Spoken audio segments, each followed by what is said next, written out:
আমেরিকার বিপক্ষে অবস্থান নিচ্ছে ইউরোপের তিন শক্তি ব্রিটেন, ফ্রান্স ও জার্মানি।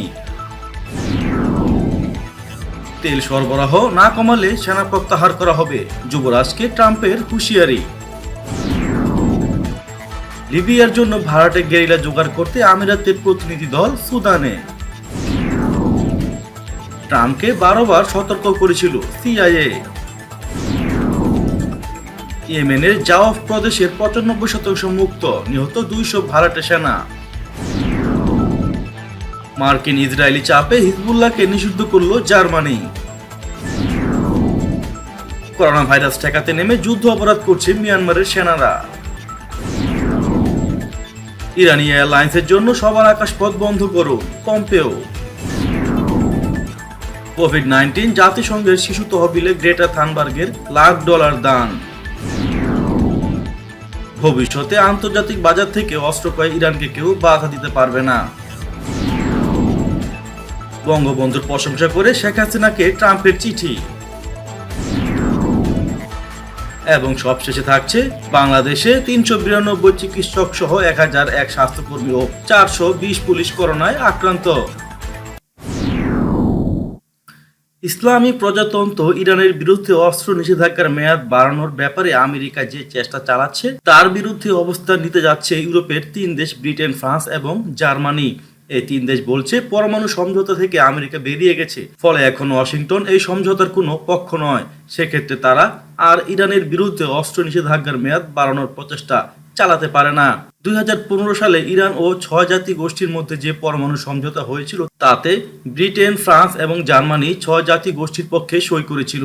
ইউরোপের সরকারি কর্মকর্তারা মার্কিন টেলিভিশন চ্যানেল সিএনএন-কে বুধবার বলেছেন, ব্রিটেন, ফ্রান্স এবং জার্মানি জাতিসংঘ নিরাপত্তা পরিষদে মার্কিন প্রস্তাবের প্রতি সমর্থন দেবে না। আমেরিকা ওই প্রস্তাবের মাধ্যমে ইরানের বিরুদ্ধে অস্ত্র নিষেধাজ্ঞার মেয়াদ বাড়ানোর আহ্বান জানাবে। ইউরোপের একটি সূত্র জোর দিয়ে বলেছে, ব্রিটেন, ফ্রান্স এবং জার্মানি এখনো চুক্তির প্রতি অনুগত রয়েছে, ফলে তারা আমেরিকার প্রস্তাবের প্রতি সমর্থন দিতে পারে না। কারণ 2015 সালের পরমাণু সমঝোতা অনুযায়ী আগামী অক্টোবরে ইরানের উপর থেকে অস্ত্র নিষেধাজ্ঞা উঠে যাওয়ার কথা, এবং যেহেতু ইউরোপের দেশগুলো পরমাণু সমঝোতার প্রতি অনুগত রয়েছে, সেখানে তারা আমেরিকার প্রস্তাবের প্রতি সমর্থন দিতে পারে না। সৌদি যুবরাজ মোহাম্মদ বিন সালমানকে হুমকি দিয়ে মার্কিন প্রেসিডেন্ট ডোনাল্ড ট্রাম্প বলেছেন, তারা যদি তেল সরবরাহ কমিয়ে না দেয় তবে মার্কিন সামরিক সহায়তা হারাতে হবে। রাশিয়ার সঙ্গে তেলের দাম যুদ্ধ বন্ধে যখন সৌদি আরবকে চাপ দিচ্ছিল যুক্তরাষ্ট্র, তখন রিয়াদকে সময়সীমা বেঁধে দিয়ে এই হুঁশিয়ারি দিয়েছেন তিনি। খবর রয়টার্সের। 2 এপ্রিল সৌদি যুবরাজ মোহাম্মদ বিন সালমানকে ফোনে ট্রাম্প বলেন, জ্বালানি তেল রপ্তানিকারক দেশগুলোর সংগঠন ওপেক যদি তেল উত্তোলনে কাটছাট না করে তবে সৌদি আরব থেকে মার্কিন সেনা প্রত্যাহারের আইন পাশে আইন প্রণেতাদের বিরত রাখতে তিনি অক্ষম হবেন। এই হুমকি দুই দেশের মধ্যকার 75 বছরের কৌশলগত সম্পর্ককেও ওলটপালট করে দিয়েছে। এর আগে এমন কোনো দৃষ্টান্ত দেখা যায়নি। লিবিয়ার বিদ্রোহী নেতা জেনারেল খলিফা হাফতারের জন্য ভাড়াটে গেরিলা জোগাড় করে দিতে সংযুক্ত আরব আমিরাতের একটি উচ্চ পর্যায়ের প্রতিনিধি দল সম্প্রতি সুদান সফর করেছে। লিবিয়ার বিদ্রোহীরা খলিফা হাফতারের নেতৃত্বে আন্তর্জাতিক সম্প্রদায় স্বীকৃত সরকারের বিরুদ্ধে সশস্ত্র লড়াই করছে। কাতার ভিত্তিক আল জাজিরা টেলিভিশন চ্যানেল জানিয়েছে, সংযুক্ত আরব আমিরাতের জাতীয় নিরাপত্তা উপদেষ্টা তাহনুন বিন জায়েদ ওই প্রতিনিধি দলের নেতৃত্ব দিয়েছেন। গত বুধবার প্রতিনিধি দল সুদানের রাজধানী খার্তুমে 5 ঘন্টার জন্য অবস্থান করে। আল জাজিরা বলছে, 2টি বিমান সুদানে পৌঁছায়, যার একটিতে ম্যানচেস্টার সিটি ফুটবল ক্লাবের পতাকা ছিল। 5 ঘন্টা পর এসব বিমান সংযুক্ত আরব আমিরাতে ফিরে যায়। করোনায় কাঁপছে যুক্তরাষ্ট্র, দেশটিতে হাজার হাজার মানুষ প্রতিদিন মারা যাচ্ছেন। এমন এক পরিস্থিতিতে ট্রাম্পের বিরুদ্ধে পাওয়া গেল এই মরণ ভাইরাস নিয়ে অবহেলার অভিযোগ। করোনা ভাইরাস নিয়ে দেশটির প্রেসিডেন্ট ডোনাল্ড ট্রাম্পকে অন্তত 12 বার সতর্ক করেছিলেন মার্কিন গোয়েন্দা সংস্থা সিআইএ। এক প্রতিবেদনে এমনটাই দাবি করেছে মার্কিন সংবাদ মাধ্যম দ্য ওয়াশিংটন পোস্ট। ওয়াশিংটন পোস্টের প্রতিবেদনে বলা হয়েছে, জানুয়ারি থেকে ফেব্রুয়ারি মাসের মধ্যে করোনা ভাইরাস ভয়াবহ ক্ষতি সাধনের ক্ষমতা নিয়ে ট্রাম্পের কাছে কমপক্ষে 12টি রিপোর্ট দিয়েছিল সিআইএ, কিন্তু সেই সতর্কবার্তায় আমল না দিয়ে হেলায় উড়িয়ে দেন মার্কিন প্রেসিডেন্ট। করোনা ভাইরাস চীন থেকে ছড়িয়ে পড়লেও বর্তমানে এই মরণ ভাইরাসে সবচেয়ে ক্ষতিগ্রস্ত দেশ হচ্ছে আমেরিকা। ইয়েমেনের সেনাবাহিনী বলছে সৌদি আরবের নেতৃত্বাধীন সামরিক জোটের দখল থেকে দেশটির উত্তরাঞ্চলীয় প্রদেশ জাওফের ৯৫%কে মুক্ত করা হয়েছে এবং লড়াইয়ে কমপক্ষে ১২০০ ভাড়াটে সেনা নিহত হয়েছে। গত মাসের মাঝামাঝি থেকে জাওয়াফ মুক্ত করার অভিযান শুরু হয়েছিল বলে জানান ইয়েমেনের সশস্ত্র বাহিনীর মুখপাত্র ব্রিগেডিয়ার জেনারেল ইয়াহিয়া সারি। তিনি আরও জানান, অভিযানে সৌদি নেতৃত্বাধীন অনেক শিবির ধ্বংস হয়েছে এবং এ প্রদেশের আল মারজাইক এবং আল মোহানসিমাকে মুক্ত করা হয়। ইয়েমেনের আল মাসিরহা টেলিভিশনকে দেওয়া এক সাক্ষাৎকারে তিনি লড়াইয়ে সৌদি সেনা নিহত হওয়ার কথা ব্যক্ত করেন। তিনি জানান, এই লড়াই অন্তত ১২০০ ভাড়াটে সেনা নিহত হয়েছে। এছাড়া সদ্য মুক্ত হওয়া অঞ্চলের পরিমাণ উল্লেখ করেন তিনি জানান, গোটা আল হাজম মরুভূমি সহ সদ্য মুক্ত হওয়া অঞ্চলের পরিমাণ ৩৫০০ বর্গ কিলোমিটার হবে। জার্মানিতে লেবাননের শিয়া মিলিশিয়া গোষ্ঠী হিজবুল্লাহর সব তৎপরতা নিষিদ্ধ ও তাদের সন্ত্রাসী সংস্থা হিসেবে আখ্যায়িত করা হয়েছে। যুক্তরাষ্ট্র ও ইসরায়েল দীর্ঘদিন ধরে এমনটি চেয়ে আসছিল।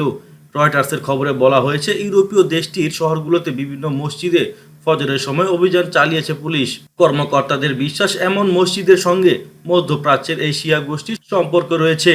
এক বিবৃতিতে দেশটির স্বরাষ্ট্র মন্ত্রণালয় বলছে, হিজবুল্লাহর কার্যক্রম ফৌজদারি আইনের লঙ্ঘন করেছে। সংগঠনটি আন্তর্জাতিক সমঝোতার বিরোধিতা করে আসছে। কাজেই জার্মানিতে হিজবুল্লাহর জমায়েত, প্রকাশনা কিংবা মিডিয়া নিষিদ্ধ থাকবে। সংগঠনটির সম্পদও বাজেয়াপ্ত হতে পারে। বিবৃতিতে বলা হয়, হিজবুল্লাহ একটি বিদেশি সংগঠন, কাজেই তাদের নিষিদ্ধ ও বিলুপ্ত ঘোষণা অসম্ভব কিছু না। করোনা ভাইরাসের মহামারী ঠেকাতে বিশেষ ক্ষমতা নিয়ে মাঠে নেমে মিয়ানমারের সেনাবাহিনী জাতিগত সংখ্যালঘুদের বিরুদ্ধে যুদ্ধ অপরাধে মেতেছে বলে অভিযোগ করেছেন জাতিসংঘের মানবাধিকার বিষয়ক বিশেষ দূত ইয়াং হিলি। তিনি বলেন, পশ্চিমাঞ্চলীয় রাখাইন রাজ্যে বিচ্ছিন্নতাবাদী বিদ্রোহী গোষ্ঠী আরাকান আর্মি এর সঙ্গে সাম্প্রতিক সংঘর্ষে মিয়ানমারের সেনাবাহিনী জাতিগত রাখাইন বৌদ্ধ সম্প্রদায়ের উপর চড়াও হচ্ছে। শত শত বাড়ি পুড়িয়ে দেওয়া হয়েছে, বৌদ্ধ মঠে হামলা করা হয়েছে, মানুষকে গ্রেপ্তার এবং নির্যাতন করা হয়েছে। আমরা শিরোচ্ছেদ করা অনেক মৃতদেহ পেয়েছি। এরা রাখাইনের বাসিন্দা। CNN-এ মঙ্গলবার এক সাক্ষাৎকারে বলেন ইয়াং হিলি। মিয়ানমারের সেনাদের এই নিপীড়নকে মানবতা বিরোধী অপরাধ এবং যুদ্ধ অপরাধ আখ্যা দিয়ে এগুলোকে একই সঙ্গে অত্যন্ত জঘন্য কর্মকাণ্ড এবং আন্তর্জাতিক আইনে গুরুতর অপরাধ হিসেবে উল্লেখ করেন লি। মার্কিন পররাষ্ট্রমন্ত্রী মাইক পম্পেও ইরানের বেসামরিক বিমান পরিবহন সংস্থা মাহান এয়ারের জন্য নিজেদের আকাশপথ বন্ধ করে দিতে বিশ্বের সব দেশের প্রতি আহ্বান জানিয়েছেন। তিনি গত বুধবার এক বক্তৃতায় মাহান এয়ারের বিরুদ্ধে ভেনেজুয়েলা সরকারের কাছে অজ্ঞাত চালান পৌঁছে দেওয়ার অভিযোগ উত্থাপন করে বলেন, এই এয়ারলাইন্সকে আন্তর্জাতিক আকাশসীমায় প্রবেশ করতে দেওয়া উচিত নয়। এর আগে মার্কিন অর্থ মন্ত্রণালয় ২০১৮ সালে ২৪ মে মাহান এয়ারের বিরুদ্ধে নিষেধাজ্ঞা আরোপ করে। সে সময় ওই মন্ত্রণালয় দাবি করে এই এয়ারলাইন্সটি ইরান থেকে সামরিক সরঞ্জাম ও যুদ্ধাস্ত্র সিরিয়ায় পৌঁছে দিচ্ছে। কোভিড-19 মহামারীর বিরুদ্ধে লড়াইয়ের জন্য জাতিসংঘের শিশু তহবিলে $১,০০,০০০ দান করেছেন সুইডেনের জলবায়ু আন্দোলন কর্মী গ্রেটা থুনবার্গ। তিনি ডেনমার্কের একটি ফাউন্ডেশন থেকে পুরস্কার হিসেবে এই অর্থ পেয়েছিলেন বলে বিবিসি জানিয়েছে। বিশ্বজুড়ে ছড়িয়ে পড়া কোভিড-19 প্রত্যক্ষ ও পরোক্ষ প্রভাব থেকে শিশুদের রক্ষায় ইউনিসেফের নেওয়া উদ্যোগের প্রতি সমর্থন জানাতে ডেনমার্কের যে ফাউন্ডেশন থেকে এই অর্থ পুরস্কার পেয়েছিলেন সেই হিউম্যান অ্যাক্টের সঙ্গে মিলে বৃহস্পতিবার শিশু অধিকার রক্ষায় একটি প্রচারণা শুরু করেছেন থুনবার্গ। জলবায়ু সংকটের মতো করোনা ভাইরাস মহামারীও শিশু অধিকারের জন্য একটি সংকট।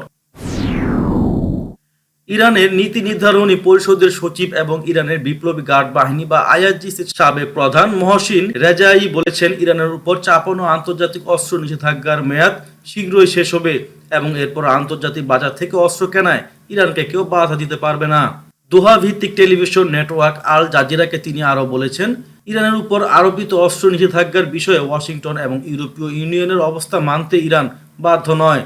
তেহরান তাদের এই অবস্থানের পরোয়া করে না বলেও জানান তিনি। জাতির জনক বঙ্গবন্ধু শেখ মুজিবুর রহমানের জন্মশতবার্ষিকী উদযাপন উপলক্ষে প্রধানমন্ত্রী শেখ হাসিনাকে চিঠি পাঠিয়েছেন যুক্তরাষ্ট্রের প্রেসিডেন্ট ডোনাল্ড ট্রাম্প। চিঠিতে বঙ্গবন্ধুর প্রশংসা করেন মার্কিন প্রেসিডেন্ট। চিঠিটি প্রধানমন্ত্রী দফতরে পাঠানো হয়েছে বলে গণমাধ্যমকে নিশ্চিত করেছেন পররাষ্ট্রমন্ত্রী ডাক্তার AK আব্দুল মোমেন। তিনি বলেন, প্রধানমন্ত্রী শেখ হাসিনাকে লেখা যুক্তরাষ্ট্রের প্রেসিডেন্ট ডোনাল্ড ট্রাম্পের ওই চিঠিতে আরও বলা হয়েছে, বঙ্গবন্ধুর মতো নেতা পৃথিবীতে খুব কম দেখা যায়। পররাষ্ট্রমন্ত্রী জানান, ২৭ এপ্রিল যুক্তরাষ্ট্রের পররাষ্ট্রমন্ত্রী মাইক পম্পেওর কাছ থেকে চিঠি পেয়েছি। চিঠিতে তারা বাংলাদেশের প্রশংসা করেছেন, বিশেষ করে বাংলাদেশ যেভাবে কোভিড-19 মোকাবেলা করছে সেটাকে উদাহরণ হিসেবে উল্লেখ করেছেন। করোনা মোকাবেলায় একসঙ্গে কাজ করার কথাও বলেছেন। বাংলাদেশে গত 24 ঘন্টায় আরও 32 জন সহ মোট 392 জন চিকিৎসক করোনায় আক্রান্ত হয়েছেন। এ নিয়ে চিকিৎসক, নার্স ও অন্য স্বাস্থ্যকর্মী সহ চিকিৎসা সেবায় নিয়োজিতদের মধ্যে মোট আক্রান্তের সংখ্যা দাঁড়ালো 1001 জনে। বৃহস্পতিবার রাতে বাংলাদেশ মেডিকেল অ্যাসোসিয়েশন বিএমএ দপ্তর সম্পাদক অধ্যাপক ডাক্তার মোহাম্মদ শেখ শহীদ উল্লাহ ও সোসাইটির ফর নার্সের সেফটি অ্যান্ড রাইটসের মহাসচিব সাব্বির মাহমুদ তিহান গণমাধ্যমকে এ তথ্য নিশ্চিত করেন। মহাসচিব সাব্বির মাহমুদ তিহান বলেন, দেশে মোট 311 জন নার্স করোনায় আক্রান্ত। এদের মধ্যে 5 জন সন্তান সম্ভাবনাও রয়েছেন। সুস্থ হয়েছেন 15 জন। হাসপাতালে চিকিৎসাধীন 50 জন। বাকিরা বাড়িতে আইসোলেশনে আছেন। এছাড়া কোয়ারেন্টাইনে আছেন 450 জন।